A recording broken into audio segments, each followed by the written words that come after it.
Hoje em dia nós temos muitos recursos para cuidar do corpo, da aparência, do rosto, mas algumas pessoas perdem o limite, muitas pessoas por falta de informação acabam se prejudicando com isso. Eu vou conversar hoje com a doutora Patrícia Eraso, que é cirurgiã plástica e é diretora do capítulo de cosmiatria da Sociedade Brasileira de Cirurgia Plástica, para explicar um pouco para a gente sobre como a gente pode cuidar da aparência, de alguma forma parecer um pouco mais jovem, sem voltar no tempo, porque voltar no tempo não dá, não é, doutora? Obrigada, Letícia, por estar aqui.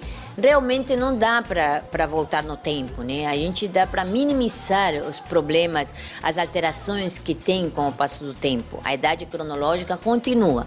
Existem muitos recursos que a gente tem para minimizar esse passo do tempo, mas as pessoas têm que ter consciência e saber o que é bom, o que é ruim. A gente tem que indicar, a gente indica dentro dos pontos, tem regras específicas para fazer. Então, a naturalidade é importante e isso a Sociedade Brasileira de Cirurgia Plástica se preocupa para transmitir à população.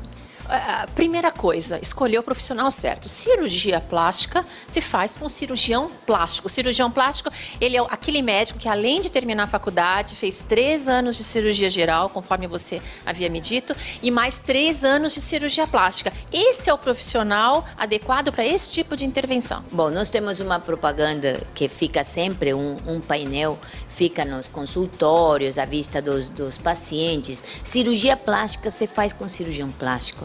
Realmente, para chegar a ser cirurgião plástico, nós fazemos medicina, fazemos 3 anos de cirurgia geral, depois fazemos especialização em cirurgia plástica, que dura mais 3 anos, e quem opta por fazer as subespecialidades em cirurgia plástica, às vezes maxilofacial, queimaduras e outro tipo, faz mais 2 ou 3 anos. Então, para você ver, é um longo período na qual a gente anda nesse caminho e se prepara e continua sempre se preparando para dar esses nossos conhecimentos para os nossos pacientes.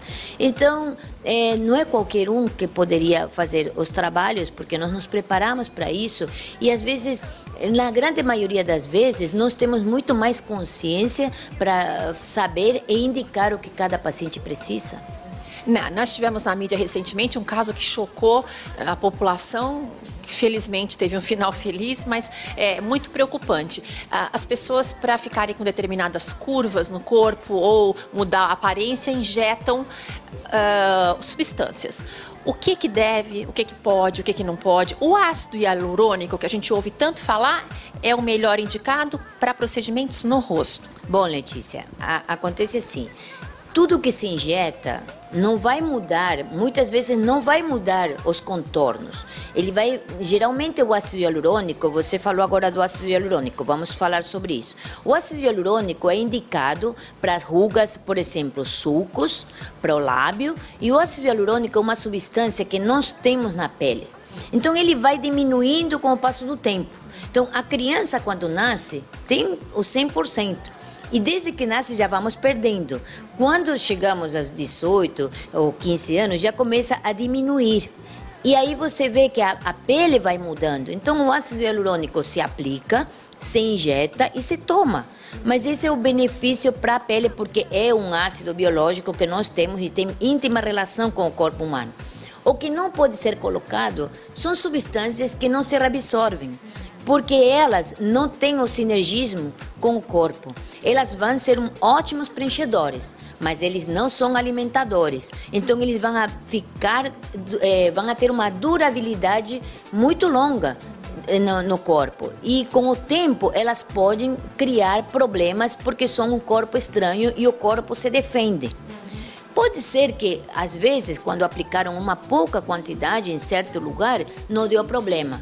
Mas muitas vezes, em muitos casos, nós temos que depois de 18 meses, 5 anos, 8 anos, eu já tive paciente que teve problemas e que teve alterações de ela querer eliminar essa substância, especialmente aqui no rosto, e teve problemas muito graves. Enfim, mas essas são coisas que nós temos que evitar.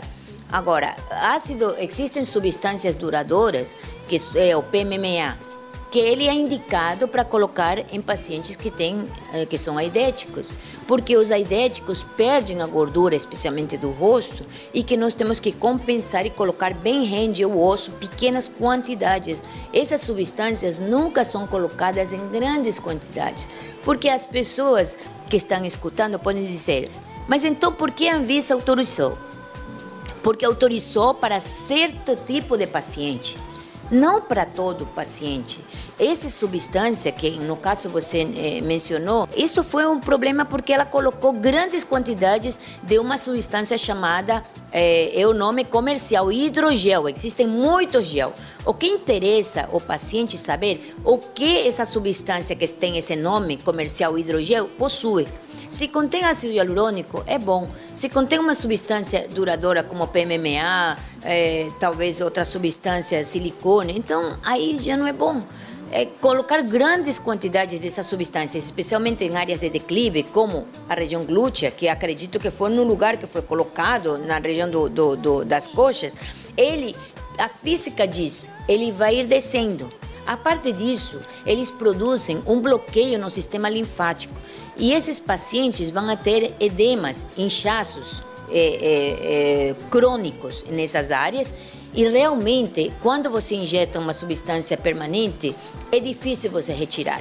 A não ser que retire em bloco. Às vezes, se tem um pedacinho aqui, pode ser retirado, mas a cicatriz vai ficar, como é o caso dela. Então, essa substância criou o corpo dela se defendia por esse corpo estranho. Por isso que infeccionou e deu todos esses problemas. Então, cabe ao profissional orientar e indicar, e o profissional está preparado, o profissional que tem a especialidade certa. Então, está preparado para indicar para os pacientes. No corpo, então, essas substâncias não são indicadas a partir do seu conhecimento, do seu ponto de vista? Alguém que quer modificar o corpo deve usar próteses e não essas substâncias líquidas? Quem quer modificar o corpo, não existe assim. Se vamos fazer o nariz, tem uma depressão ou uma giva. Não tem como você fazer uma aplicação de uma substância em cima e embaixo, que é como você faz, para melhorar e dizer que está fazendo uma rinoplastia. A rinoplastia é cirúrgica. Ou o paciente tem estética ou reparadora quando tem o septum. As mamas, se você quer melhorar e aumentar, você vai colocar próteses, implantes mamários que tem uma proteção, que tem um gel coesivo, que ele não sai, que não é líquido.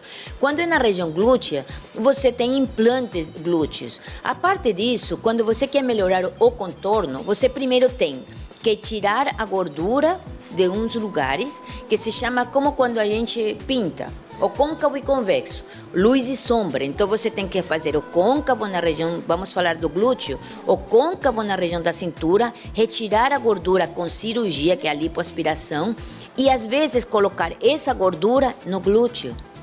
Fazemos então um contorno com a gordura, tem as células tronco. E às vezes, se ela tem diminuição da gordura, aumentamos com gordura. Diminuição do glúteo, aumentamos com gordura. E quando tem flacidez, colocamos uns fios que se reabsorvem. Então, essas coisas orientamos nós os cirurgiões. É muito sério. Agora, o que a gente vê de mais importante nisso é a informação. É você falar com um profissional especialista, no caso cirurgião plástico, ou quando for um outro tipo de procedimento, dermatologista, que também é habilitado para fazer, mas jamais com uma pessoa que não tenha a especialidade daquilo que você vai mexer. Cirurgia, então, não preciso nem falar, né? É difícil até imaginar que alguém consiga ir num lugar, fazer um procedimento desses, sem um profissional habilitado com essa especialidade, porque é muito sério. O corpo só tem esse. Se estragar esse, não tem outro, né, doutora? Não tem outro. As cicatrizes são duradouras. Então, lamentavelmente, a moça ficou com cicatrizes e depois vamos torcer para ir melhorando as características que ela tem pela cicatriz. Então, cirurgia plástica com cirurgião plástico, pele também cuidamos na cirurgia plástica, a cosmetria e a especialidade de dermatologia, que cuida muito bem também das patologias e da pele. Então, procure um especialista.